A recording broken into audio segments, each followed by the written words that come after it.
Hello, my dear friends. Today I want to share something that might completely transform how you think about friendships and social connections after the age of 70. Now, I know this might sound controversial, but I've observed something remarkable over my many years of working with people in their golden years. Sometimes, the greatest gift we can give ourselves is the freedom to let go of friendships that no longer serve our highest good. Before we dive deeper into this wisdom together, I'd be so grateful if you would take a moment to like this video, share it with someone who might benefit from this message, and subscribe to our channel. Your support helps us reach more beautiful souls who are seeking natural wisdom for living their best life. Now, let's explore this transformative journey together. You see, dear ones, I've witnessed something beautiful happening. When people reach their 72nd EPSS, they begin to understand that true health isn't just about the physical body. It's about emotional wellness, mental clarity, and spiritual peace. And sometimes, maintaining certain friendships can actually drain our vital energy in ways we don't even realize. Let me share with you the story of Margaret, a lovely woman of 74 who came to one of my health retreats. She was exhausted, not from physical ailments, but from what she called friendship fatigue. Margaret had been maintaining relationships that required her to constantly give of herself, always being the listener, always being the one to reach out, always accommodating others' needs while her own went unmet. During our time together, Margaret learned about the importance of what I call energetic boundaries. You see, just as we need to nourish our bodies with pure water, fresh air, and wholesome foods, we also need to nourish our emotional and spiritual selves with relationships that uplift rather than deplete us. The first principle I want to share with you is this: after 70, you have earned the right to prioritize your peace. Throughout your life, you've given so much of yourself to your family, your work, your community. You've raised children, cared for aging parents, contributed to society in countless ways. Now it's time to honor the temple that is your body and spirit by creating an environment of tranquility. I remember another dear friend, Robert, who was 78 when we met. He had been maintaining friendships from his working days that had become sources of constant stress. These friends would call only to complain, to gossip, or to involve him in dramas that served no positive purpose. Robert's cortisol levels were elevated, his sleep was disrupted, and his digestion was suffering, all because of the emotional stress these relationships created. When Robert learned to lovingly distance himself from these toxic connections, something miraculous happened. His health improved dramatically. His sleep became restorative, his digestion normalized, and that constant feeling of heaviness lifted from his spirit. This is what I mean by the profound connection between emotional wellness and physical health. The second principle is understanding that solitude is not loneliness, it's sanctuary.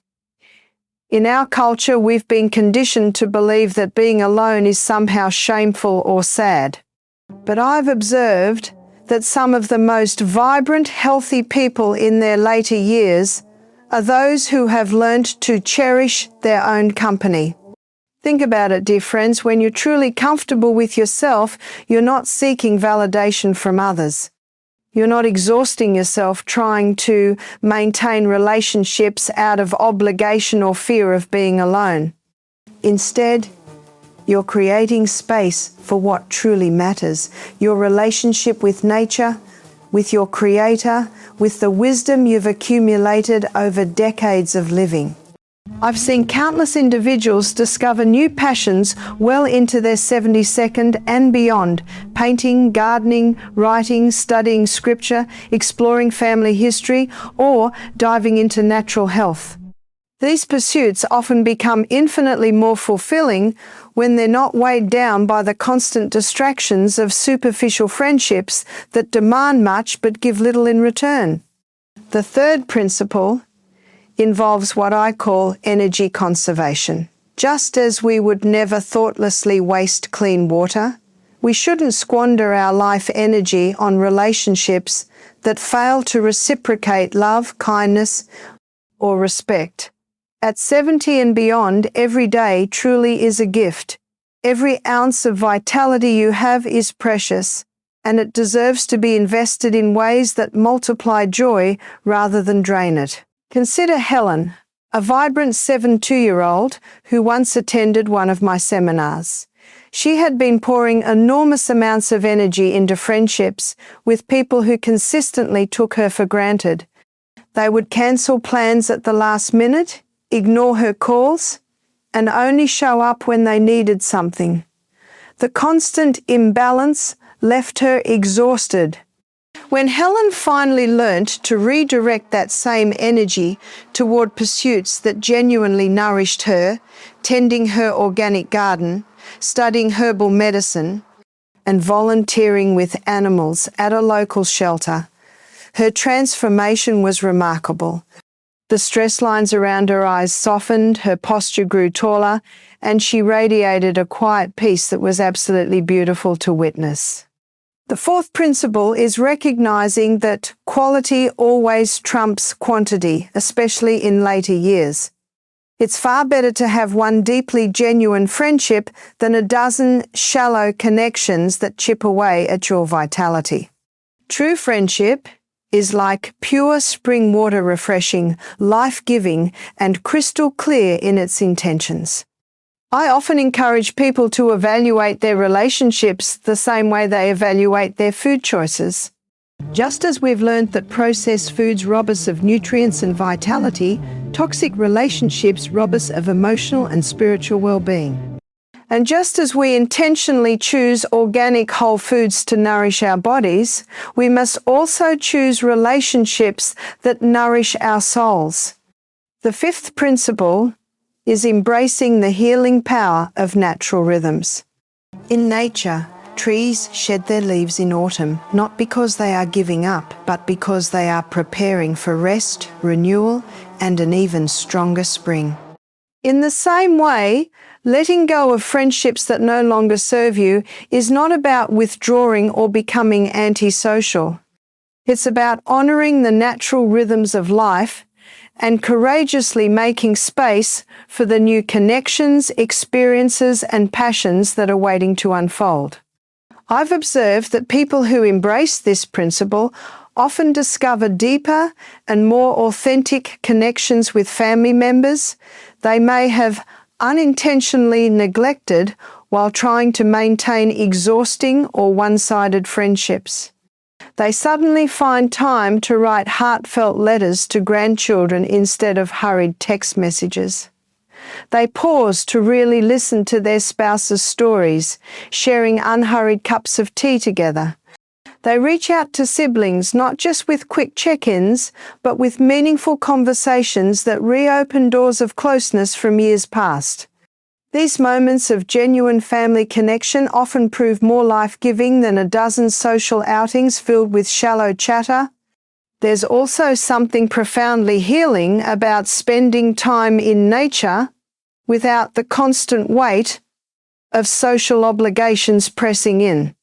Walking quietly through a forest path and hearing the crunch of leaves beneath your feet, sitting by a stream and letting the sound of water soothe your heart, or watching a sunrise unfold in complete silence, all without the need to make conversation.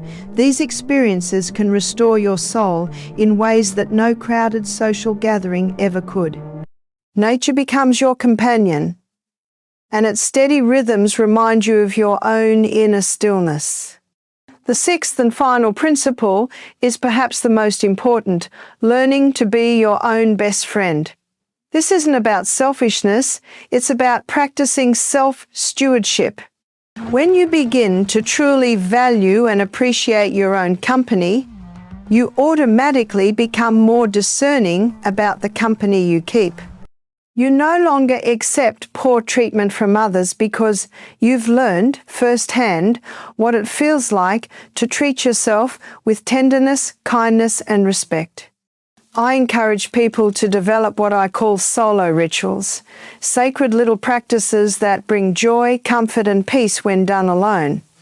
This might look like beginning the day with morning prayers and a warm cup of herbal tea, taking a slow evening walk among your garden beds, reading an inspiring book by the soft glow of candlelight, or simply sitting in quiet gratitude as you watch the birds greet the morning. These rituals nourish the soul in ways that social busyness cannot, anchoring you in a deep sense of contentment. When you cultivate this kind of relationship with yourself, you're no longer clinging to friendships out of fear of loneliness. Instead, you are choosing relationships from a place of strength, fullness, and wholeness. The connections you do maintain feel lighter and more authentic because they're based on genuine compatibility rather than a desperate need for company. Now, let me be clear, I am not suggesting that all friendships should be abandoned after 70. What I'm advocating for is conscious and intentional choices. Keep close the friends who truly care about your well-being, who respect your time and your energy, and who lift your spirit instead of burdening it. But be courageous enough to gently release those who consistently drain your vitality, take your kindness for granted, or make you feel small. Remember, dear ones, your health and peace of mind are not luxuries. They are sacred responsibilities, gifts entrusted to you by God. When you honor your need for tranquility and authentic connection, you are not turning inward in selfishness. You are actually positioning yourself to serve others with a deeper, purer love, one given freely, not from guilt or obligation. And here is a beautiful truth. When you stop chasing after friendships that do not truly value you, you often find yourself attracting people who do. The peace that radiates from self-acceptance and healthy boundaries acts like a beacon, naturally drawing others who are walking the same path of conscious, intentional living. As we close our time together today, I encourage you to pause and reflect deeply on the relationships in your own life. Which ones leave you energized, nourished, and grateful? Which ones consistently leave you weary, drained, or diminished? Trust your body's wisdom. It always tells the truth. If you are willing to listen, consider this your invitation to treat your emotional and social life with the same care you would give to preparing a nourishing meal. Choose your ingredients, your relationships with thoughtfulness and discernment. Let them be whole, organic, life-giving, and filled with goodness. My dear friends, if this message has resonated in your heart, I would be truly honored if you shared it with others who might need these words. Please take a moment to like this video, share it with loved ones, and subscribe to our channel so we can continue this journey of natural health and conscious living together. Your support allows us to reach more beautiful souls who are searching for authentic wellness and peace. And finally, remember this: choosing peace over popularity, quality over quantity, and self-respect over social obligation isn't just healthy, it is holy. It is a form of worship, a way of honoring the precious gift of life you've been given.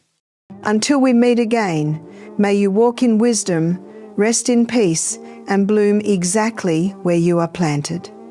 God bless you all, and thank you for allowing me to share this sacred time with you today.